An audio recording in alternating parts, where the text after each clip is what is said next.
L'Inde compte 13 des villes les plus polluées du monde. Même Mumbai, ville côtière, est enveloppée d'un voile de pollution. Getting worse and worse. Et la qualité de l'air se dégrade, préviennent les environnementalistes.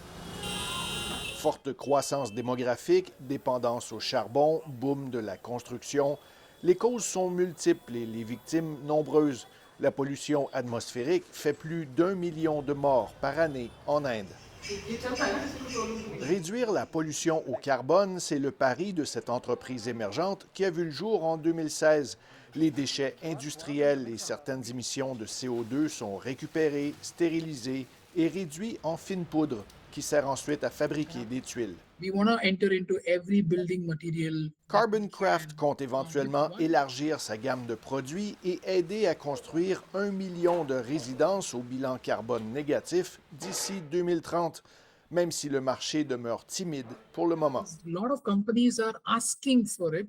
But when it comes to action, it's not very easy because our offering is also not very price competitive. Le fondateur de Carbon Craft veut croire que l'Inde, habituée à recycler et réutiliser les matériaux par nécessité depuis longtemps, adoptera ces produits. En Inde, le recyclage est un vaste marché de 50 milliards de dollars annuellement, une industrie désorganisée et fragmentée. On compte plus de 25 000 entreprises allant des grands conglomérats aux simples travailleurs des bidonvilles de Mumbai. Tout commence ici, une petite montagne de déchets de plastique, comme on en trouve un peu partout dans le bidonville de Dharavi. Un premier tri est ensuite fait dans de petits commerces improvisés. Les gros déchets sont fendus à la machette pour être revendus. Dans une usine suffocante et enfumée, le plastique est ensuite fondu. Le produit qui en ressort ressemble à du sable.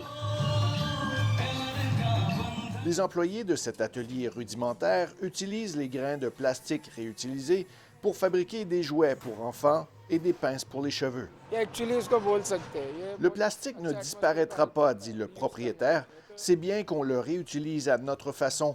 Comme plusieurs autres petits commerçants, il s'est lancé en affaires dans ce domaine il y a quelques années quand il a vu l'occasion de faire des profits. Si chaque petite initiative doit être saluée, c'est loin d'être suffisant, rappelle cet environnementaliste. What is missing is that these startups and these initiatives are not being given adequate government support.